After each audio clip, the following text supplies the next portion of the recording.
দীর্ঘদিন ধরে আমরা এই মসজিদ করতে এসে মসজিদের জায়গা, রেকর্ডভুক্ত জায়গা। আমরা যখন মসজিদ করতে আসি তখনই হিডকো বাধা দেয়। সরকারের তরফ থেকে হিডকো বাধা দেয়। আর মন্দির করুক, ভালো করছে। তার সাথে সাথে মসজিদ, আমরা তো জায়গা চাইনি, মসজিদের জায়গা মসজিদ হোক। এটা তো সরকারের দেখা উচিত, যে কেন হচ্ছে না। এখানে যদি এটা না হয় আমরা বৃহত্তম আন্দোলন করব, বৃহত্তম মানে একদম সারা রাজ্যবাসী মিলে করবে, এরকম আমাদের প্রস্তুতি তৈরি করছি। ওরা কি করছে, মন্দির করছে, যা করছে ওদের ধর্ম ওরা করছে। এবার আমাদের জায়গাতে আমাদের তো মসজিদ করবো, তো ওরা যে বাধা দিচ্ছে তো আমাদেরকে সরকার এটা সহযোগিতা করুক। বলে এটা এই জমিতে করা যাবে না। আপনাদের মসজিদের নামে তো জায়গাটা নাকি? হ্যাঁ, একদম মসজিদের রেকর্ডভুক্ত জায়গা আছে। 78 শতক জমি আছে। 78 শতক জমি আছে। বিভিন্ন হিডকো এবং আমার পার্টির নেতারাও বসাবসি করেছিল, তাতে আমরা কোনো উত্তর পাইনি। রিসেন্টলি মানে পঞ্চায়েতে আমাদের এমএলএ আমাদেরকে নিয়ে বসলো যে এই সমস্যাটা মিটিয়ে দেবো। তা আমরা 9 ডিসেম্বর আমরা সমস্ত চিঠিপত্র দিয়ে হিডকোকেও চিঠি দিয়েছি, এমএলএ তাপস চ্যাটার্জি, অনেকে চিঠি দিয়েছেন। সবাইকে তাপস চ্যাটার্জি নিজেই এসে পঞ্চায়েতে বসেছিল যে এই ব্যাপারটা নিয়ে আমরা মিটিয়ে দেবো। এখনো পর্যন্ত কোনো নেই। মানে হিডকোর উদ্দেশ্যটা কি, তারা কি বলতে চাচ্ছে যে হিডকো মসজিদ নির্মাণ, হিডকো জমি, আমরা জমি মসজিদ থেকে দেইনি, সেই জমি অনারদেরকে বিক্রি করেছে। হিডকো কি বলবে, হিডকো অনারদেরকে বিক্রি করেছে, কি হিসেবে বিক্রি করলো? মসজিদের জমি, মসজিদের জমি তো এরা একবার করতে পারে না, হয় না তো একবার। সেই বিষয় নিয়ে আমরা অনারদের সাথে আমাদের ঝামেলা হয়। হিডকো মাঝখানে আমরা যদি এসে কোনো কাজ করি, হিডকো এসে মাঝখানে এসে ভেঙে দেয়, রাত্রির অন্ধকারে এসে ভেঙে দিচ্ছে, দিনের বেলা যখন কেউ থাকছে না তখন এসে ভেঙে দিচ্ছে। তাদের উদ্দেশ্যটা কি বলে মনে হয়? উদ্দেশ্যটা বলছে জমি আমাদের। সেটা কিভাবে হয়? সেটা আমরা হিডকোকেও বলেছি আপনারা প্রমাণ দেন যে জমি আমাদের। আমাদের প্রমাণ আছে, আমরা কাগজপত্র সব দিয়েছি, রেকর্ডভুক্ত জায়গা কাগজ দিয়েছি আমরা। তার সত্ত্বেও হিডকো এরকম করছে। তো আপনারা উচ্চতম কর্তৃপক্ষ কিংবা রাজ্যের মুখ্যমন্ত্রী তাদেরকে বিষয়টা অবগত? আমরা তো নিচস্থলে যা এমএলএ আছে এবং ফিরহাদ হাকিম ওনার সাথেও বসা আছে, উনিও জানেন ব্যাপারটা। এখন আমাদের সিএম মুখ্যমন্ত্রীর কাছে পৌঁছচ্ছে না বার্তাটা, মুখ্যমন্ত্রী হয়তো জানেই না। মুখ্যমন্ত্রী বিভিন্ন আছে দেখছেন, দিদিকে বলুন, তানাকে মেল করুন, তানাকে দেখা করুন, তানাকে আমাদের নিচের স্তরের দায়িত্ব নিয়েছে এমএলএ বা ফিরহাদ হাকিম, জাহানারা বিবি, এনারা দায়িত্ব নিয়েছে যে এটা আমরা এখানে বসে মিটিয়ে দেবো। তার সত্ত্বেও আমরা এখানে কোনো মেটায় না। আমরা চাই আগামীকাল যে দুর্গা অঙ্গন উদ্বোধন করলেন, সরকারের জমি নিয়ে উদ্বোধন করলে, হিডকো তখন কিছু বলল না, তাতে আমরা চাই যে মমতা ব্যানার্জির কাছে এই বার্তাটা পৌঁছাক। মসজিদের জমি আমরা এখানে মসজিদ হবে, সেই জন্য কীভাবে মসজিদ হবে আমরা মমতা ব্যানার্জির কাছে আমরা আবেদন, আপনি আমাদেরকে জমি ডিড করে দেন বা ফিরিয়ে দেন, সমস্ত করে দেন। এখন জমিটা কি অন্যজনের নামে হয়ে গেছে নাকি? না, আমাদের এই জমিটা আমাদের মসজিদের নামেই আছে। আমাদের যত এরা অ্যাকুইশন করেছে সেই অ্যাকুইশনটা আমাদেরকে ছেড়ে দেয়।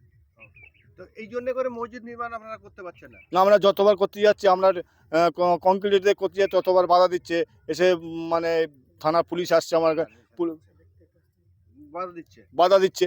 থানা থেকে আমাকে ফোন করছে যে ওরা কী হচ্ছে, ওটাই হচ্ছে, এরকম বিভিন্ন অশিলা দেখাচ্ছে আমাদেরকে। আমরা এসছি অনেকক্ষণ, দেখলাম যে মসজিদের বিদ্যুৎ নেই। বিদ্যুৎটা কেন নেই? বিদ্যুৎ দিচ্ছে না হিডকো বলছে আমাদের কোনো হিডকো পারমিশন দিচ্ছে না। বিদ্যুৎ অফিস আছে, আমি দুবার আমি অ্যাপ্লিকেশান করেছি এবং আমার এখানে তার মানে নেপে নিয়ে গেছে, কোথাও তার নাকবে। তারপরে আমি গিয়েছি, গিয়ে বললাম যে এরকম লাইন দিচ্ছে না কেন, আপনি তো টেপে নিয়ে, বলে হিডকো আমাকে বারণ করেছে। তো বিদ্যুৎ দপ্তরে আপনারা বিদ্যুৎ চাইবেন, হিডকো বারণ করলে বিদ্যুৎ দেবেন না? দিচ্ছে না, বলে এটা সরকারের আদেশ, দেবে না হিডকো।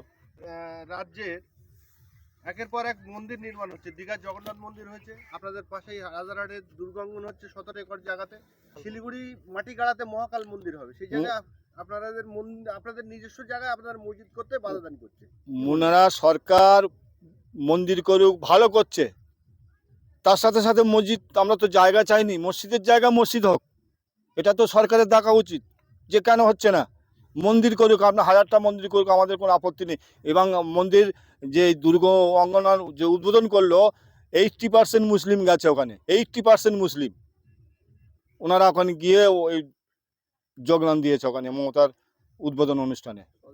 দেখলাম এখনকার যুগে বাঁশের চাল আর উপরে টিনের ছাউনি কতটা সমস্যার মধ্যে এইটাই তো আমরা দিদির কাছে বার্তাটা পৌঁছতে চাই যে আমরা আগামী দিনে যদি কংক্রিট না করতে দেয় তাহলে আমরা এখানে দীর্ঘস্থায়ীভাবে এখানে অনশন করব এবং আন্দোলন করব। এখানে হাজার হাজার মানুষ আমরা এখানে আন্দোলন চলবে। এখানে সমস্ত গ্রাম, সমস্ত ভাঙড় থানা, আপনার কেএলসি থানা, সমস্ত জায়গা থেকে লোক আমরা ডেকে নিয়ে এখানে আন্দোলন করবো। কত মুসল্লি আছে এই মসজিদে? এখানে প্রায় রানিং আছে আপনার রেগুলার 5 ওয়াক্তের নামাজ 10-20 জন করে আসছে। আর বাড়ি গ্রামের লোক কত লোক এই মসজিদে? এখানে মসজিদ 200-250 আপনার রোজার সময় আসছে, প্রায় 400 লোক এখানে ইফতারি করে, নামাজ পড়ে রোজার সময় এখানে শুধু। আর 75 লোক নামাজ তো রেগুলার আছেই। জুম্মার নামাজ এখন হয়নি, চলবে। বাধা সৃষ্টি হচ্ছে, আমরা চাই হিটকোর কাছে জায়গাটা যেহেতু মসজিদের নামে আছে, এহেতু কথা আমরা আমাদের মসজিদ আমরা করতে চাই। আমরা সরকারের কাছ থেকে এটাই নিবেদন করতে চাই যে আমাদের হিটকো যে আমার জমিটা আমরাকে ফিরিয়ে দেখ। এবং দ্বিতীয়ত যে এই যে আমাদের আসছে যে বাধা দিচ্ছে জুম্মার, এই যে শুক্রবার জুম্মাটা হচ্ছে না, এটা আমরা করতে চাই ইনশাল্লাহ। যে হতো কথা ওরা কি করছে, মন্দির করছে, যা করছে ওদের ধর্ম ওরা করছে। এবার আমাদের জায়গাতে আমাদের তো মসজিদ করবো, তো ওরা যে বাধা দিচ্ছে তো আমাদেরকে সরকার এটা সহযোগিতা করুক। আমাদেরকে কোনো সহযোগিতা করে না, যে হতো কথা। এটা তো যদি না করে তো আমি তো কাদের কাছে যাবো? আজ আমরা তো মমতা ব্যানার্জি মুখ্যমন্ত্রীর কাছে তো আমরা আবেদন করব, যে হতো কথা। কি নাম আপনার?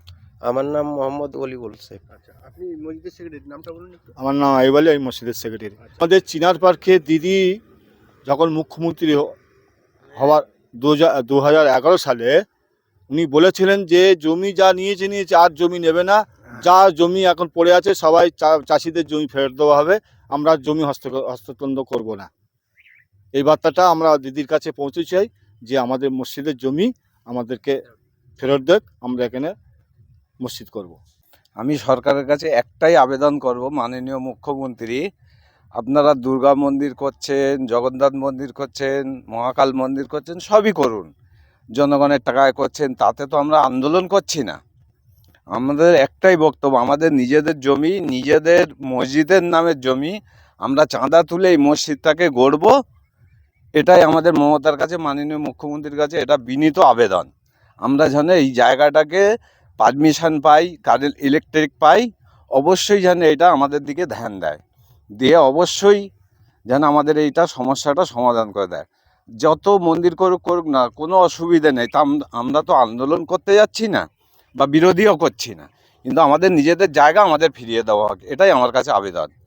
রাজ্য আপনারা তো আবেদন করছেন, করছি, বিভিন্নভাবে যাচ্ছি, যেখানে যেতে বলছে আমাদের এমএলএ, জেলা পরিষদ, পঞ্চায়েত, সব জায়গায় বিডিও, সব জায়গায় গিয়ে আমরা বলছি, ওনারা শুধু আশ্বাস দিচ্ছে, কোনো সমস্যার সমাধান দেখছিই না, শুধু মানে সময়টা অতিক্রম করে দিচ্ছে। আমরা কোনো একটা বড় আন্দোলন আমাদেরকে ডেকে থামিয়ে দিচ্ছে, আমরা থামতে যাই না।